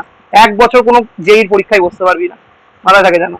এই 999 টাকা ফুল গাইডেন্সটা পাবি, যেখানে সব সাবজেক্ট পড়ানো হচ্ছে, ইলেকটিভ 2টা বাদ দিয়ে সেটা নোটস দেওয়া হচ্ছে, ঠিক আছে। তাহলে এবার তোরা ভালো বুঝিস যে কি করতে হয় না করতে হয়। দেখতেই পাচ্ছিস উইকলি লাইভ ক্লাস, এবার সব সাবজেক্টে তোদের ডেমো ক্লাস দেওয়া হয়ে গেল, পিএইচই দেওয়া হয়ে গেল, ইঞ্জিনিয়ারিং ইকোনমিক্স প্রজেক্ট ম্যানেজমেন্ট হয়ে গেল, এন্টারপ্রেনারশিপ স্টার্টআপ দেওয়া গেল, আর একটা বাকি আছে কন্ট্যাক্ট এন্ড অ্যাকাউন্টস, ওটাও দিয়ে দেওয়া হবে। ঠিক আছে, তো উইকলি লাইভ ক্লাস, ক্লাসের পর class recording, class notes PDF আকারে, প্রিভিয়াস ইয়ার্স কোশ্চেন সলিউশন যদি থাকে কোশ্চেন সলিউশন পিডিএফ আকারে, এবং end of the course suggestion PDF করা হবে, printable detail syllabus wise notes along with MCQ PDF provide করা হবে। ক্লাস স্টার্ট করে গেছে। ওয়েডনেসডে এন্টারপ্রেনারশিপ স্টার্টআপের ক্লাস দাদা নিয়েছে, আমি আজকে তাদেরকে ম্যানেজমেন্টের ক্লাস নিলাম। কালকে আবার সিভিল ইঞ্জিনিয়ারিং সাবজেক্ট, মানে কালকে ম্যারাথন ক্লাস হবে কার উপর, পিএইচই এনভায়রনমেন্ট ইঞ্জিনিয়ারিং এর উপর। ঠিক আছে, আর টুইসডে তো ক্লাস নিয়েছি, তোরা পেয়েছিস। ঠিক আছে, অ্যাডমিশনের জন্য কি করবি, 9593791540 এই নাম্বারে 999 পে করে পেমেন্টে রিসিভ, নাম, কলেজ, হোম টাউন আর সেমিস্টার, আর তার সাথে কি ডিপ্লোমা 6 সেমিস্টার নিউ অ্যাডমিশন বলে পাঠিয়ে দেবে। হ্যাঁ চলো, কিন্তু গুড নাইট সবাইকে, চলো অফ হলাম।